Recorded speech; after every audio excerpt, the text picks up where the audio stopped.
Very good morning to everyone. Hello, नमस्ते, नमस्कार। मैं तमन्ना सिंह आपके सामने। आज हम डिस्कस करने वाले हैं आपकी एक न्यू गवर्नमेंट जॉब की वैकेंसी के बारे में। तो आशा करती हूँ आप सब अपने घर में स्वस्थ होंगे, मस्त होंगे। तो आज हम डिस्कस करने वाले हैं एक न्यू गवर्नमेंट एग्जाम की वैकेंसी के बारे में, जो कि आपकी है ग्रुप वाई की मेडिकल असिस्टेंट वैकेंसी। ठीक है, मेडिकल असिस्टेंट रेट आपकी ये गवर्नमेंट जॉब निकली है ऑन एयरपोर्ट। तो आज इसके बारे में हम जो भी डिटेल्स रिक्वायर्ड है उसके बारे में हम जानने वाले हैं। तो इस वीडियो के एंड तक बने रहिएगा, क्योंकि मैं डिस्कस करने वाली हूँ जो भी आपके रिक्वायर्ड जो भी इंफॉर्मेशन आपको इस वैकेंसी के लिए रिक्वायर्ड है, वो सारी डिटेल्स के बारे में हम आज के इस सेशन में डिस्कस करने वाले हैं।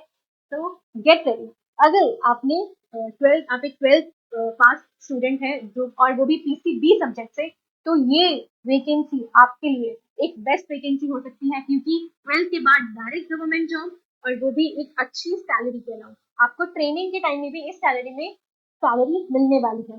ठीक है, तो इसीलिए अगर आप 12th पास है तो ये मौका बिल्कुल मत छोड़िए। ठीक है, 12th के बाद आपको डायरेक्ट गवर्नमेंट जॉब मिल रही है। तो चलिए शुरू करते हैं। तो सबसे पहले हम अगर बात करें तो ये एक एयरफोर्स, इंडियन एयरफोर्स की वैकेंसी है, जो कि ग्रुप वाई की है, और एक मेडिकल असिस्टेंट के लिए वैकेंसी जो है वो निकली है। ठीक है, नेक्स्ट हमारे पास अगर हम इसके इम्पोर्टेंट डेट्स की बात करें, तो जो हमारा ऑनलाइन रजिस्ट्रेशन है वो कब स्टार्ट हो रहा है, वो 11 जुलाई से स्टार्ट हो रहा है, जो कि 31 जुलाई तक रहेगा। तो आपके पास ऑलमोस्ट 20 डेज आपके पास फॉर्म्स जो है वो आउट रहेंगे, और आपको 20 डेज में ये फॉर्म फिल करना है। ठीक है, फिर हमारे पास ऑनलाइन इसका एक एग्जाम होगा, जो कि आपका 25 सितंबर को है। आपकी इसके एग्जाम डेट्स भी आपको मिल गई हैं। ठीक है, जो एग्जाम है आपका वो 25 सितंबर को होने वाला है, और आपका जो लिस्ट है, जो भी रिजल्ट होगा, वो मई मंथ में आपका रिलीज होगा। ठीक है, जो आपका सिलेक्शन है वो नेक्स्ट ईयर आपको पता चलेगा, और इसका जो नोटिफिकेशन है वो 1 जून।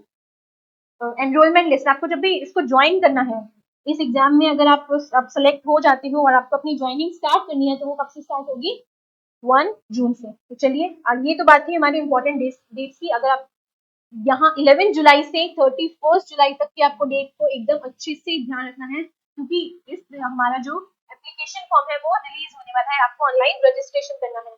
तो अब इसकी थोड़ी एलिजिबिलिटी क्राइटेरिया की बात करते हैं। तो आप जो, अगर आप इंडियन या नेपाल स्टेट से बिलोंग करते हैं, अगर आप नेपाल कंट्री से बिलोंग करते हैं, तो आप इस जॉब के लिए एलिजिबल हैं। आपकी नेशनलिटी जो है वो इंडिया की होनी चाहिए, अदरवाइज अगर आप नेपाली हैं तो भी आप इसके लिए एलिजिबल होते हैं। लेकिन यहाँ पे only and only male candidates की वैकेंसी है। No females are allowed for this vacancy. सिर्फ और सिर्फ मेल कैंडिडेट्स जो हैं वो इस एग्जाम के लिए फॉर्म फिल अप कर सकते हैं। फिर हम लोग अगर एज लिमिट की बात करें, तो आपकी जो डेट ऑफ बर्थ की रेंज है वो 2 जुलाई 2005 से 2 जुलाई ऑफ 2009 के बीच में होनी चाहिए। इसका मतलब अगर आप 2005 के बाद बॉर्न हुए हैं या 2009 से पहले बॉर्न हुए हैं, तो ये वैकेंसी आपके लिए आप इस वैकेंसी के लिए एलिजिबल होते हैं। और आपका जो भी इसके लिए क्वालिफिकेशन रिक्वायर्ड है वो 10+2, लेकिन सिर्फ और सिर्फ पीसीबी होना चाहिए। पीसीबी प्लस इंग्लिश आपका जो है वो सब्जेक्ट होना चाहिए। ठीक है, अगर आपका मेन सब्जेक्ट पीसीएम है और आपने सेकेंडरी के लिए बायो का अगर ले रखा है, तो भी आप इस फॉर्म को अप्लाई नहीं कर सकते हैं। आपका मेन सब्जेक्ट पीसीबी होना चाहिए, और सेकेंडरी में अगर आपने मैथ्स को रखा है तो आप इसके लिए अप्लाई कर सकते हैं। और जिन्होंने डिप्लोमा या बीएससी कर रखा है फार्मेसी में, वो अप्लाई कर सकते हैं इसके लिए, अनमैरिड भी और मैरिड भी। लेकिन जो 12th पास वालों के लिए है, वो सिर्फ और सिर्फ अनमैरिड लोग ही इसमें अप्लाई कर सकते हैं। ठीक है, तो चलिए आगे बढ़ते हैं। अब अगर हम बात करें इसकी मेडिकल फिजिकल असिस्टेंट की, तो अभी तक हमने जो भी अब जैसा आपको पता है कि ये एक एयरफोर्स का है ना, इंडियन एयरफोर्स एक आर्मी वाला एरिया है, एयरफोर्स वाला एरिया है। तो इसमें आपके मेडिकल और फिजिकल स्टैंडर्ड्स भी रिक्वायर्ड होंगे। तो अगर हम यहाँ पे मेडिकल और फिजिकल स्टैंडर्ड्स की बात करें, तो आपकी जो हाइट है वो मिनिमम 152 सेंटीमीटर होनी चाहिए। ये मैं मेल कैंडिडेट्स की बात कर रही हूँ, क्योंकि ये वैकेंसी जो है सिर्फ और सिर्फ मेल कैंडिडेट्स के लिए ही निकली हुई है। ठीक है, आपका जो चेस्ट एक्सपेंशन है वो एटलीस्ट 5 सेंटीमीटर होना चाहिए। वेट जो है वो आपका proportional to height and age होना चाहिए। अब proportional to height and age का क्या मतलब है कि अगर आपकी हाइट 152 सेंटीमीटर है, तो आपका जो वेट है वो 50 से ज्यादा नहीं होना चाहिए।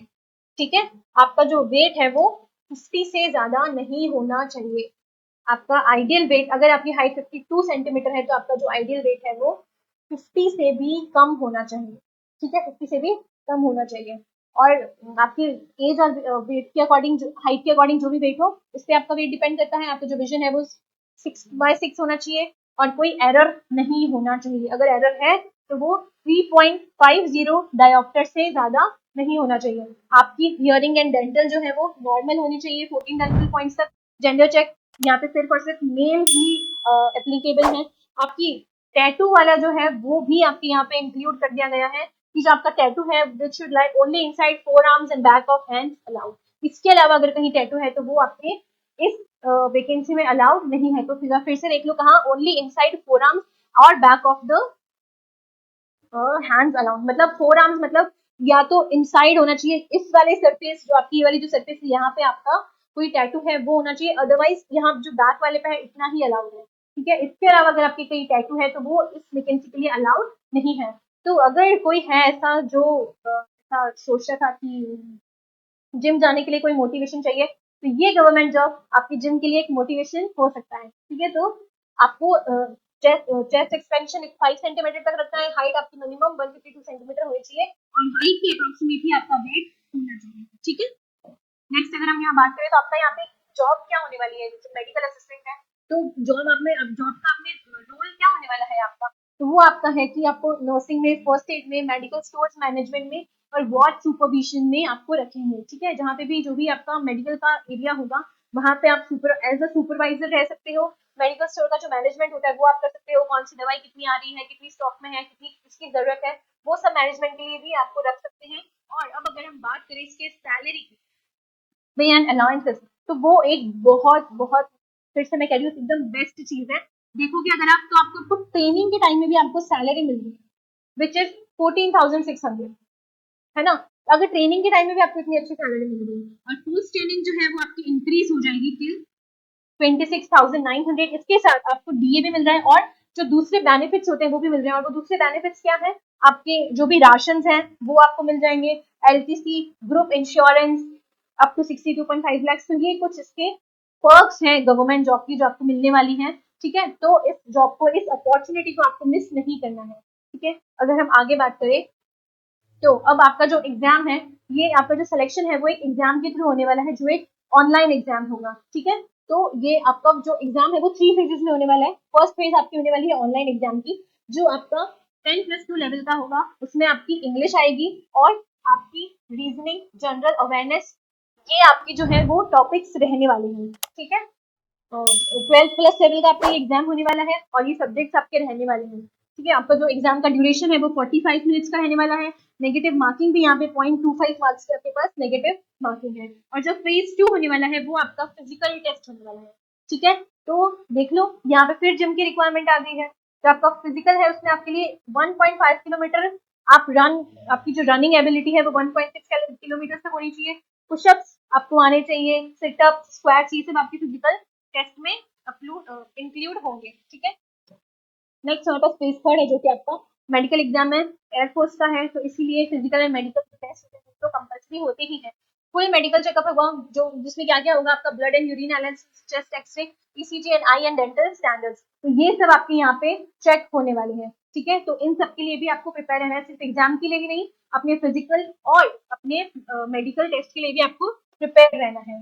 फिर अब कैसे अप्लाई करना है, अभी इसके फॉर्म्स आउट नहीं हुए हैं। इसके फॉर्म्स जो है वो 11 जुलाई से प्रोसेस में आने वाले हैं, तो आपको तब ध्यान रखना है। और इसका जो फॉर्म है वो आपको इस वेबसाइट पे अवेलेबल हो जाएगा जब रिलीज होगा तब। तो आपको जो अपना फॉर्म है वो यहाँ पे ऑनलाइन अप्लाई करना है। और जो डॉक्यूमेंट्स है वो आप देख सकते हैं, आपके पास जो भी सर्टिफिकेट्स हो एनसीसी के या फिर जो भी दूसरे रिक्वायर्ड यहाँ पे सर्टिफिकेट्स है वो आपको रखते हैं। आपको अपनी फोटो विद स्लेट, आपने देखा होगा कि जो फोटोशूट होता है ना, जब भी ये डॉक्यूमेंट्स के रिगार्डिंग, तो एक स्लेट के साथ होता है और उस स्लेट पे आपका नेम और डेट ऑफ बर्थ मेंशन होती है। यहाँ पे नेम आपका मेंशन होता है और आपकी डेट ऑफ बर्थ, और maybe on the date जब आपकी वो फोटो क्लिक होती है वो मेंशन होता है। ठीक है, आपका सिग्नेचर, आपके थंब इम्प्रेशन, ये सब आपको अपने जो भी आप फॉर्म फिल अप करोगे तब ये सब आपको चीजें रिक्वायर्ड होंगी। ठीक है, और आपकी जो एग्जाम फीस है वो रहने वाली है 550+ GST। ठीक है, तो ये जो जॉब है 12+ वालों के लिए एक बहुत अच्छी जॉब है और बहुत एक अच्छा मौका है गवर्नमेंट जॉब एक्वायर करने, ठीक है। तो ये जो भी वैकेंसी है ये सिर्फ और सिर्फ मेल कैंडिडेट्स के लिए है, 12+ कैंडिडेट्स के लिए है जिनके पास पीसीबी था, प्रॉपर डोमिनेंटली पीसीबी था। कोई मैथ्स अगर सब्जेक्टिव है तो भी चलेगा, लेकिन जो बायो सब्जेक्ट है वो आपका मेन सब्जेक्ट होना चाहिए, ठीक है। तो ये आपका सारा group Y air force medical assistant की वैकेंसी की अपडेट के बारे में था। ऐसी और अपडेट्स के लिए जुड़े रहिए किरोशा एकेडमी से। With this we come to end of this session, so thank you and all the very best.